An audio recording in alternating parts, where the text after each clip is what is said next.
Récemment nommé membre associé de l'Académie du Royaume, Elisabeth Guigou, qui a participé à la 12e édition des Atlantiques Dialogues à Marrakech, évoque son attachement particulier pour le Maroc et cette nouvelle mission qu'elle s'est vue confier par Sa Majesté le Roi Mohammed VI.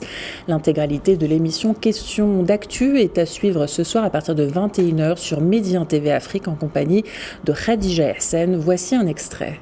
D'abord, c'est un grand honneur que m'a fait Sa Majesté. Et j'en suis très heureuse, voilà, parce que c'est un lien de plus avec mon pays de cœur, qui est le Maroc, mon pays natal. J'ai vécu jusqu'à l'âge de 18 ans, à Marrakech d'abord, 2 ans à la fac, au lycée Descartes, à la fac à Rabat, et franchement, je ne peux pas me passer du Maroc. Je ne peux pas, c'est comme ça depuis que j'en suis partie. C'est le besoin du Maroc, et donc non, c'est vraiment, je suis extrêmement heureuse et évidemment très honorée de faire partie de l'Académie du Royaume. J'y rencontre d'abord beaucoup d'amis, marocains surtout, hein. Beaucoup de personnalités très attachantes, très intelligentes. Je crois qu'il y a beaucoup de matière grise là.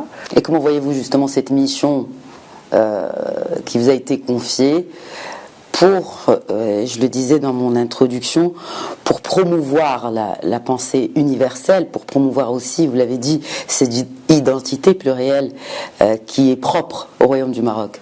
Alors justement, dans notre première rencontre, Sa Majesté a souhaité que nous réfléchissions à la réforme qui est en cours de débat, de discussion de la Moudawana.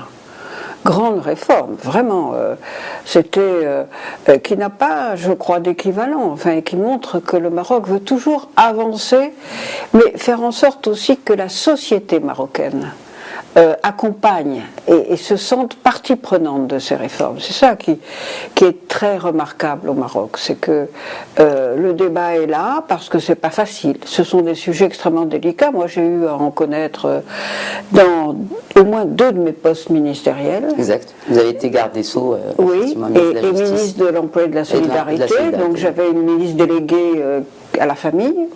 Exact. Et ce sont des sujets évidemment qui remuent au plus profond, au plus intime de chacune et chacun d'entre nous, et que néanmoins il faut organiser pour que les familles se sentent justement partie prenante de la société et qu'il puisse y avoir aussi ce sentiment collectif sans quoi on ne fait rien de bien. En tout